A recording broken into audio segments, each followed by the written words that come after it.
Hi everyone, and welcome to my channel. I'm so glad you're here. Grab a coffee, tea, or whatever helps you get cozy, and settle in for some truly spine-chilling stories. I promise it'll be worth every shiver. If you enjoy these tales, don't forget to like, follow, and subscribe so you never miss a new story. Now, get comfy, and let's dive into the darkness together.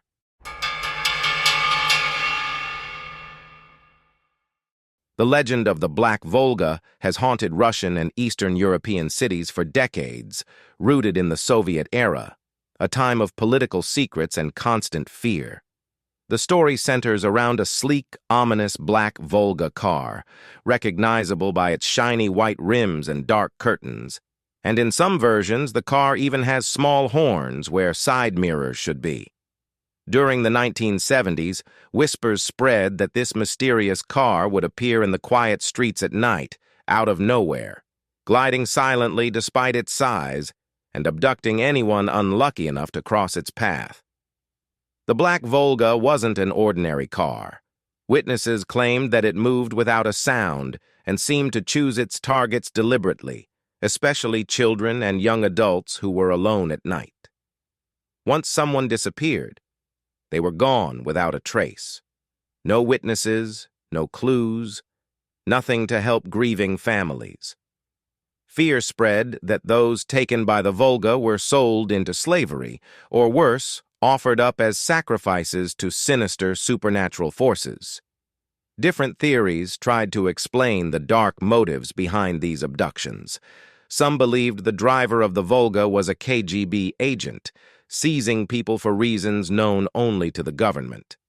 Others went darker still, saying the car was driven by vampires or even demons disguised as Soviet officials. The most terrifying version, however, claimed that the car had no driver at all. Instead, it was rumored to be controlled remotely or possessed by an evil spirit, hunting for victims under its own power. In small towns and major cities alike, children were warned to stay indoors at night, never to wander alone. Parents would look out from behind drawn curtains, keeping a watchful eye for the dreaded car that might be lurking just around the corner. Streets once filled with laughter and chatter grew eerily quiet as night fell, and the legend of the Black Volga became a constant, oppressive presence. Even years after the story first emerged, reports of sightings continued. People swore they'd seen the ghostly vehicle out of the corner of their eye, or that it had suddenly appeared in a deserted street, only to vanish as quickly as it came. The fear it inspired seemed endless, and the legend grew with each retelling. The Black Volga became not just a car, but a symbol of dark, inescapable power, fueled by the era's paranoia and dread. And while many dismiss it as a myth today, some Russians still look over their shoulder on quiet streets, just in case the Black Volga is still lurking in the shadows, waiting for its next victim.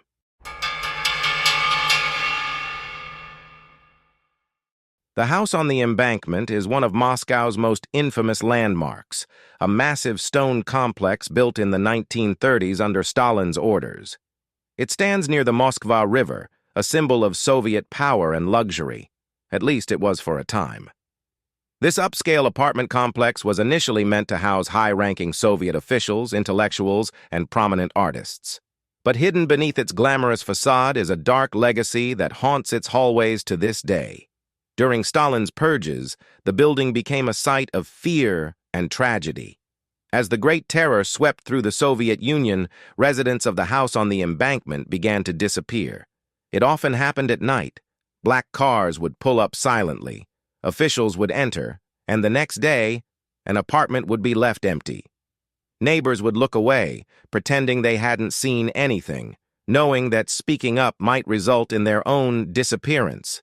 It said that hundreds of residents were taken from their homes and never returned, accused of betrayal or counter-revolutionary activities. Their fates remain unknown, though many were likely sent to labor camps or executed.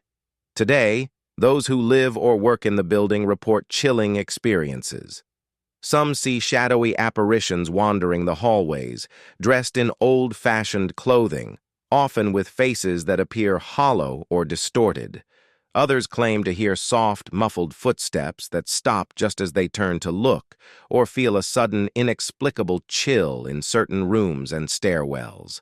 The air in the corridors often feels heavy, like it's holding on to 1,000 secrets, unwilling to let go of its tragic past. Perhaps the most unnerving encounters come from those who hear whispers echoing through the halls. Late at night, faint murmurs seem to drift from empty apartments, sometimes escalating into desperate cries or anguished whispers. Those brave enough to listen closely claim they can make out fragmented pleas, names, or cries for mercy, echoes perhaps of the terror that filled those rooms decades ago. The building's haunting reputation has only grown over time, becoming one of Moscow's most famous haunted sites. Despite renovations and changes in ownership, the atmosphere of the house on the embankment is deeply unsettling, as if the walls themselves remember every fearful night, every betrayal, every disappearance. To this day, the building serves as a dark reminder of a time when fear and suspicion ruled, and where countless souls vanished, leaving only whispers and shadows in their place.